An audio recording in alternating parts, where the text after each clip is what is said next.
नमस्कार, जय हिंद, वंदे मातरम। एक बार फिर से आपका बहुत बहुत स्वागत है हमारे YouTube चैनल JRP किंग के अंदर। राजस्थान के अंदर विधानसभा चुनाव खत्म होने के बाद में अब 3 दिसंबर को मतगणना होगी। इससे पहले आपको ये भी बता दें कि अब अलग अलग ओपिनियन पोल सर्वे ने सबसे बड़े को चौंकाने वाला अब सर्वे जारी हुआ है। क्या राजस्थान के अंदर सत्ता परिवर्तन की लहर आएगी या फिर बनेगी तीसरे मोर्चे की सरकार?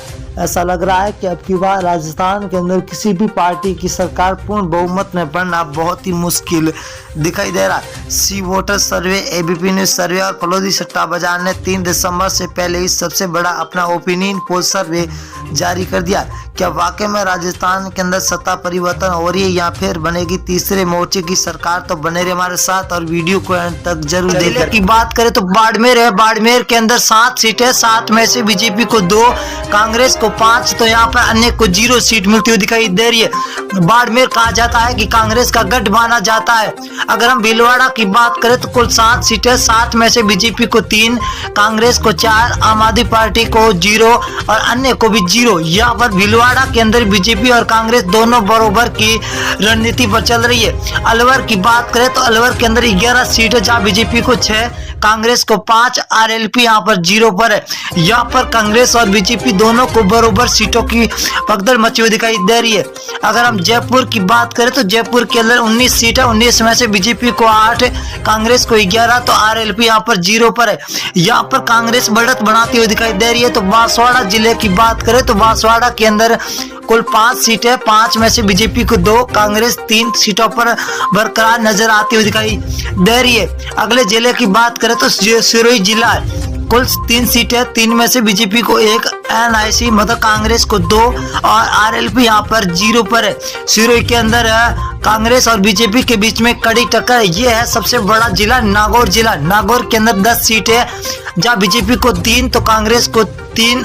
यहाँ पर आरएलपी पार्टी हनुमान बेनीवाल 5 सीटों के साथ सबसे आगे चलते हुए दिखाई दे रहे। अगर हम डूंगरगढ़ की बात करें तो डूंगरगढ़ जिले के अंदर कुल 4 सीटें, यहाँ पर बीजेपी को 1 तो कांग्रेस को 3 सीटें मिलती हुई दिखाई दे रही है। आरएलपी यहाँ पर 0 है।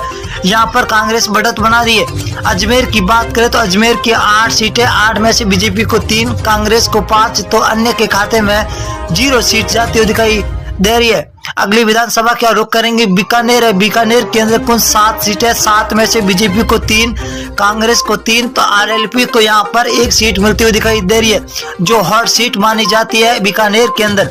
अगर हम 12 जिला की बात करें तो 12 जिले के अंदर कुल 4 सीटें, 4 में से बीजेपी को 1 तो कांग्रेस को 3, आरएलपी यहाँ पर 0 पर है। यहाँ पर कांग्रेस तो सबसे आगे चलती हुई दिखाई दे रही है। अगर हम बात करें भीलवाड़ा की तो कुल 7 सीटें, 7 में से बीजेपी को 3, कांग्रेस को 4, तो आरएलपी 0 पर है। यहाँ पर बीजेपी और कांग्रेस के बीच में सीधी टक्कर होती हुई दिखाई दे रही है। अगर हम भरतपुर की बात करें तो भरतपुर के अंदर कुल 7 सीटें, 7 में से बीजेपी को 2, कांग्रेस 5 सीटों पर है, तो आरएलपी यहाँ पर 0 पर है। कांग्रेस और बीजेपी के बीच में हर जिले के अंदर कड़ी टक्कर देखने को मिलती हुई दिखाई दे रही है। अब की बार राजस्थान के अंदर सीकर की बात करें तो कुल 8 सीटें, जब बीजेपी और कांग्रेस दोनों को 4-4 सीटें मिलती हुई दिखाई दे रही है, तो यहाँ पर आरएलपी 0 पर है।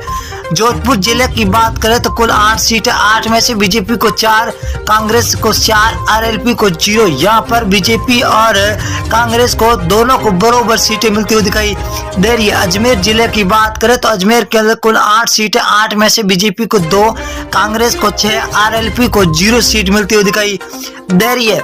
यहाँ पर कांग्रेस भी बढ़त बना रही है तो बीजेपी भी बढ़त बनाती हुई दिखाई दे रही है। अगर हम बूंदी जिले की बात करें तो बूंदी के अंदर कुल 3 सीटें, जहाँ बीजेपी को 2, कांग्रेस को 1, तो आरएलपी को 0 सीट मिलती हुई दिखाई दे रही है। नागौर की बात करें तो नागौर के अंदर हॉट सीट 10 सीट है, 10 में से बीजेपी को 3, कांग्रेस को 5 सीट और आरएलपी को 2 सीटें मिलती हुई दिखाई दे रही है। नागौर जिले के अंदर आपको बता दें कि नागौर जिला हनुमान बेनीवाल आरएलपी के खेमे में आता है। बीकानेर जिले की बात करें तो कुल 7 सीटें, 7 में से बीजेपी को 3, कांग्रेस को 4, तो आरएलपी 0 पर है। ये बीकानेर बहुत ही बड़ा जिला है, जहाँ बीजेपी और कांग्रेस के बीच में सीधी टक्कर होती हुई दिखाई दे रही है। धौलपुर की बात करें, धौलपुर 4 सीटें, बीजेपी को 2, कांग्रेस को यहाँ पर 2, तो आरएलपी यहाँ पर 0 सीट मिलती हुई दिखाई दे रही है। अगली विधानसभा बात करें उदयपुर जिला है तो कुल 8 सीटें, 8 में से बीजेपी को 3, कांग्रेस को 5, यहाँ पर आरएलपी 0 पर है। तो यहाँ पर